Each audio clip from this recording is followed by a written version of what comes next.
안녕하세요. 이철입니다. 오늘은 10월 9일입니다. 그리고 현재 중국은 코로나19 감염자가 급격히 증가하면서 전국적으로 방역을 더욱 강화하고 있습니다. 제가 베이징으로 못 들어가게 된 직접적 원인이 됐던 신장 위구르 쪽 여행자들이 있지 않았습니까? 6일자 차이신의 보도에 따르면 신장 위구르 자치구는 중국 내 다른 지역으로 나가는 모든 여객 열차를 중단했다고 합니다. 그리고 그 이전인 10월 4일에는 성도인 우르무치를 포함해서 신장 위구르 소재의 4대 도시가 사람들로 하여금 도시를 떠나지 못하게 그렇게 했다고도 하고요. 이것은 신장 위구르 지역에 코로나가 상당히 심각할 정도로 확산됐기 때문인데 신장 정부의 부서기 료수서는 자치구 정부가 핵산 검사 능력이 불충분했던 것이 가장 큰 원인이라고 했습니다. 이 신장 자치구에서는 인닝이라든가 콜라라든가 하는 작은 도시에서 막무가내식으로 방역하고 봉쇄를 하는 바람에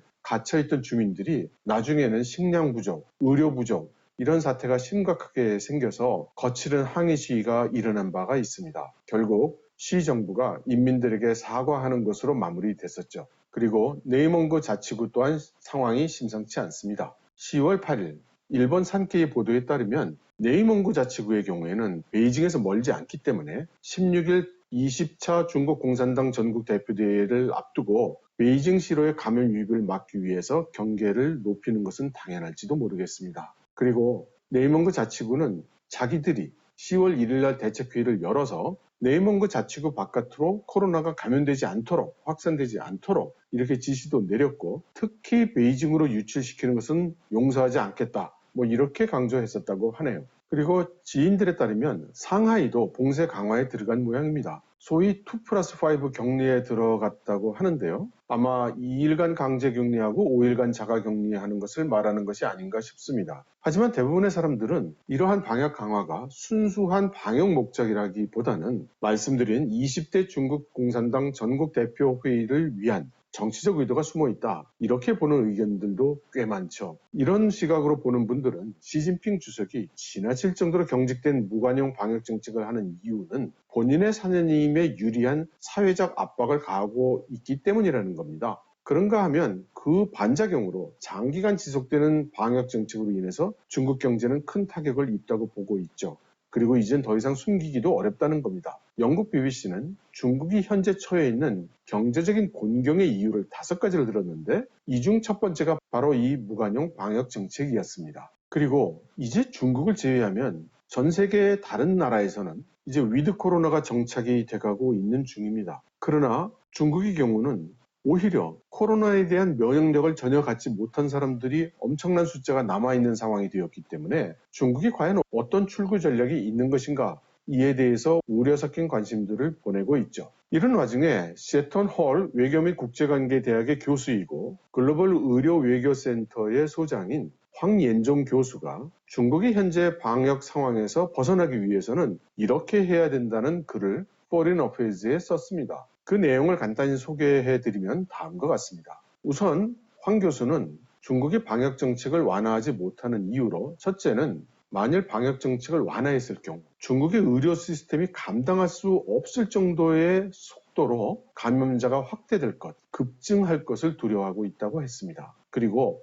확률은 적지만 실제로 대규모 사망과 대규모 감염으로 확대될 그럴 가능성이 있다는 겁니다. 그리고 두 번째 원인은 전체 중국 사회의 불만이 커져 있지만 농촌이나 작은 도시에서는 이러한 엄격한 방역 정책을 지지한다는 겁니다. 그러니까 이 사람들은 제대로 의료 체제가 갖춰져 있지도 않고 백신 접종도 못 받은 사람들이 제법 있는데 그럼에도 불구하고 지금 안전하게 지낼 수 있는 것은 중국 정부가 이렇게 강력한 무관용 방역 정책을 펴고 있기 때문이다. 이렇게 생각한다는 거죠. 세 번째는 중국의 방역 체제를 둘러싸고 권력과 중요 이해관계자들의 개인적인 이해관계가 엮여 있다고 보는 시각입니다. 금년 상반기에 중국의 상위 10개 코로나 진단키트 제조업체의 총 매출이 485억 2천만 위안에 달했습니다. 그리고 이제는 너무나 강력하게 지속적으로 강경한 방역 정책을 추진해 왔기 때문에 이제 와서 돌이키기가 어려운 면도 있다고 합니다. 하지만 사람들도 많이 지쳤죠. 금년 7월에 베이징시에서 새로운 백신을 의무화하려고 했을 때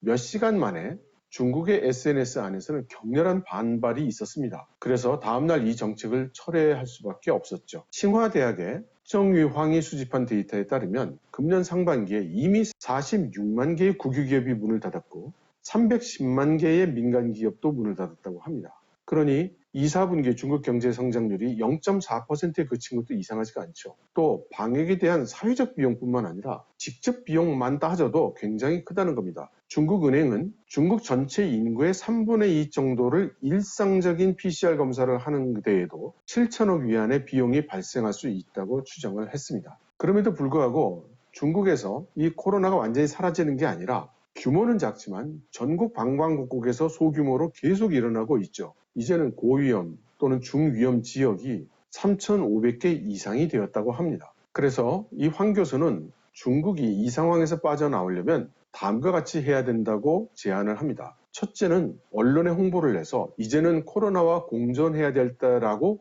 홍보를 해야 된다는 겁니다. 그리고 아주 심각한 사례만 병원에서 치료하고 무증상이거나 경미한 사람들은 그냥 집에서 회복하거나 여건이 안 되는 경우에만 임시격리센터에서 치료하도록 그렇게 해야 된다. 그리고 세 번째로 이 오미크론에 잘 대응할 수 있는 백신과 치료법에 대한 접근성을 확대해 줘야 된다는 겁니다. 그래서 65세 이상의 인구의 90% 이상이 mRNA 부스터 백신을 맞도록 전국적인 예방접종을 신속하게 가능한 한 빨리 해야 된다고 합니다. 그렇게 되면 코로나 감염 자체는 대폭 늘어나겠지만 잘 설계된 출구 전략을 도입함으로써 바이러스의 확산이 대량의 인적 손실로 일어나는 일을 막을 수 있다고 하네요.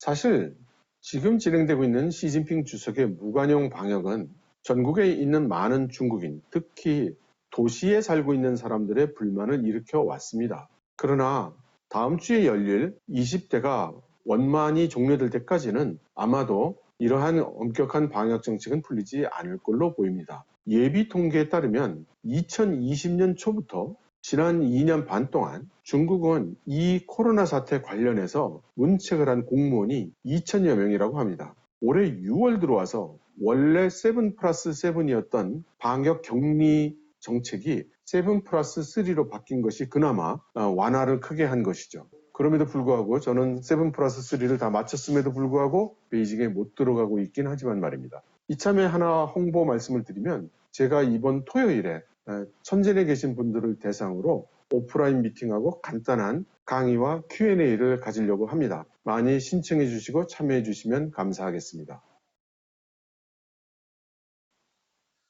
그렇다면 실제로 방역이 완화되는 시점은 언제일까요? 가장 빨리 생각할 수 있는 시점은 물론 이번 20대가 끝나고 나면이라는 시점입니다. 그런데 그렇게 속보이게 20대 끝나자마자 완화해 줄 것인가? 그것도 그럴 것 같지는 않습니다. 완화를 하려고 해도 명분이 필요하니까 말이죠. 그러면 가능한 명분은 어떤 게 있을까요? 예를 들면 WHO에서 이제 전 세계에서 팬데믹 사태가 끝났습니다라고 종료 선언을 한다든가, 또는 최근에 인도네시아에서 중국 mRNA 백신이 최초로 인증을 받는 데 성공했거든요. 중국 내에서도 아직 못 받았는데 말이죠. 어쨌든 이렇게 해서 중국의 국산 mRNA가 나왔는데 이게 효과가 굉장히 좋다. 그래서 이걸 다 맞으면 방역을 완화할 수 있다. 이런 일도 기대할 수 있습니다. 하지만 mRNA가 중국 내에서 승인을 제대로 받을 수 있을지 말지는 또 가봐야 하는 거니까요.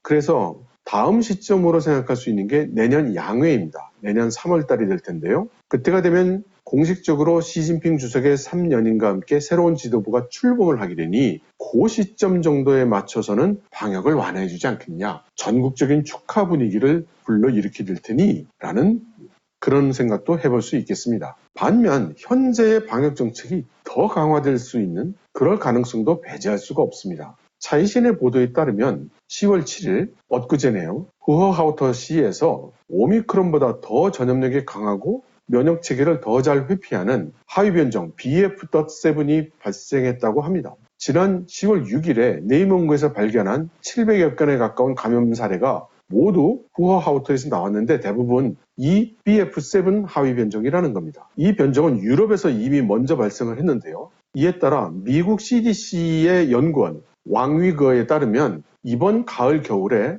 이 BF.7이 지배적인 변종이 될 가능성이 크다고 합니다. 그리고 BA.5 그러니까 오미크론에 감염됐던 사람도 여전히 이 BF.7에는 감염될 위험이 있기 때문에 백신 접종을 다들 꼭 해야 된다고 부스터샷을 꼭 맞아야 한다고 이렇게 이야기를 하고 있습니다. 그러니 20대가 끝난다고 해서 양회가 열린다고 해서 정말로 방역 완화가 이루어질지는 그야말로 짐작하기가 어렵습니다. 물론 희망적으로 보면 중국 국무원 발표에 따르면 7월 22일에 중국 인구의 90%가 완전히 예방접종을 다 완료했다고 밝힌 적이 있어서 중국 정부 입장에서 이 BF.7 변종에 대해서는 크게 무게를 두지 않을 수도 있습니다. 아무튼 지켜볼 수밖에요. 다른 도리가 없을 것 같습니다. 여러분 들어주셔서 감사합니다.